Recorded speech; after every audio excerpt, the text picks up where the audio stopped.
Again, good morning everyone. Our topic is chapter 4, components of special education and special and inclusive education.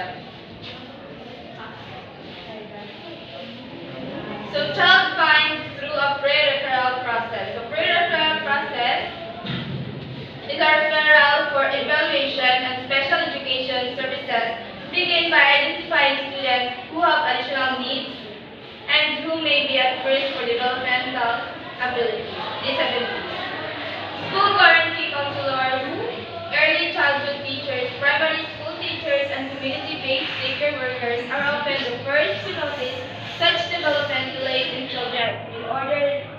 In other instances, the parents themselves notice the delays and seek consultation with a pediatrician and other specialists. So, if your children or your son or daughters have the delays in the learning, you are the first one to ikaw ang kinaunahan nga makakuan nga nakakaya na ikaw ang unang makadetermine kung naabay kakulangon si mo ang anak so ang usa sa mga pinakaunang makabaluan na ang parents, the daycare teachers,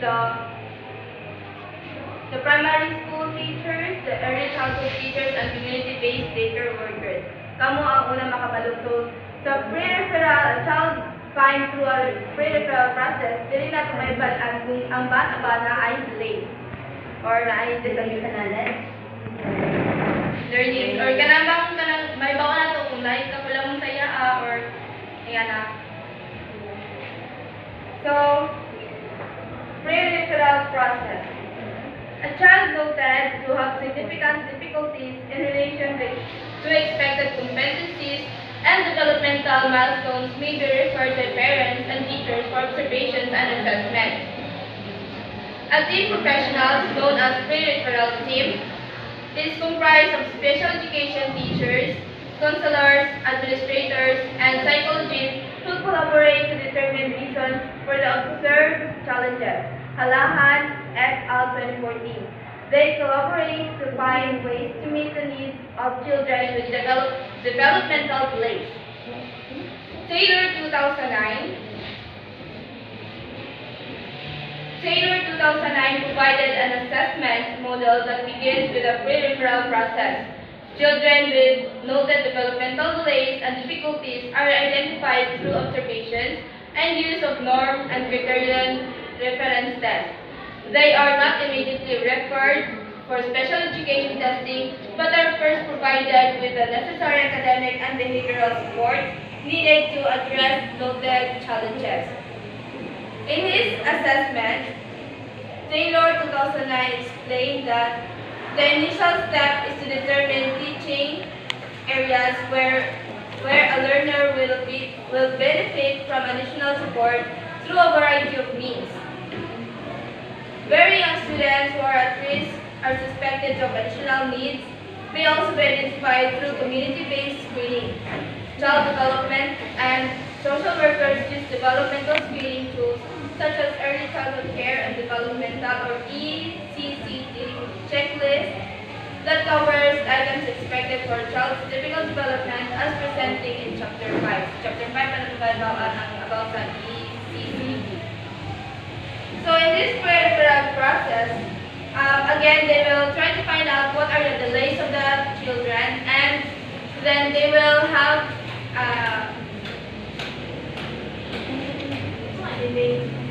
dili balay kanang buan kanang lain kapulang sa ilang buan ano dili sila kakang dayon sa ilang mga peers like sa ilang pagka-development kananitan identify identify mo kung sa problem sa care?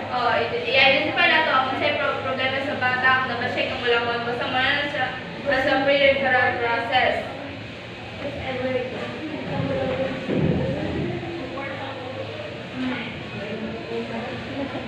So, moto ang pre-referral process, proceed. If we have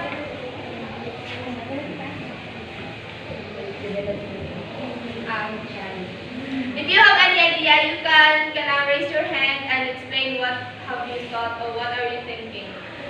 Go. So,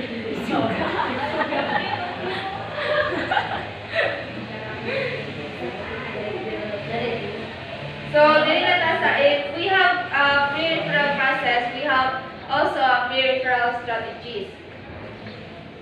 Pre-referral strategies essential in a pre-referral intervention is the use of pre-referral strategies that are designed to provide immediate instructional and or behavior management support to a child. So in our pre-referral strategies, we will provide immediate instruction and or behavior management to support the child. Using such strategies lessen the number of cases referred for special education and makes efficient use of time and financial resources that could have been spent for special education assessment, Award 2013. This will also lessen the tendency of over-referrals to special education and wasting time as children wait to be tested rather than receive the instructional behavioral support they need. So, in these pre-referral strategies, if we see that the children have already developed, no need to waste time in special education or over referral to special education because they have already developed their kind of special needs. We just need to give them instructional and behavioral support that they need. So, panalita na, kabalita ngay, ato na ato ang bata, dayon kung mahatag na to ang ang kinahanglan, like, sa example, panalita na yung ang bata is like,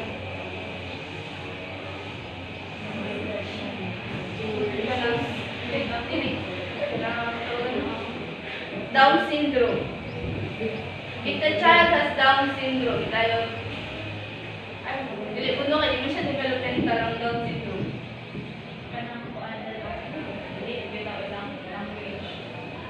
Language. Oh, kanang dili dayon siya maka-catch up. Dili kanang dugay siya maka-istorya ba? So, in order, kanang kung mahatag niyo ng special needs, kung matudluan niyo sila sa pag-istorya, no need na nga, yato pa ninyo sila sa special education, pwede na din niya sa paper. So, nasasaktan?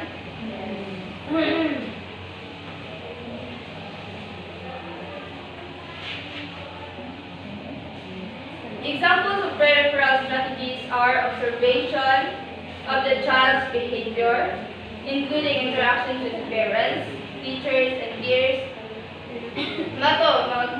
Examples are kanang observations of parents. Muna ang kanang first example sa pre-referral strategy. Kung ma-observe din mo ang imong child, na-share ka lang kuwan. Siya, pagod ko sa copy. Diba?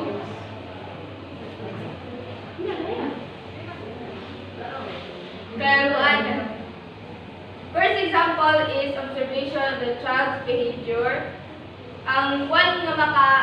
One of the people that can observe his behavior are the parents, the teachers, the peers, and the peers. Interview parents and teachers to gather more information about the child. So, if you want to conduct a research about that child, you will first interview the parents or the teachers because they are the ones who know the children more. Diba?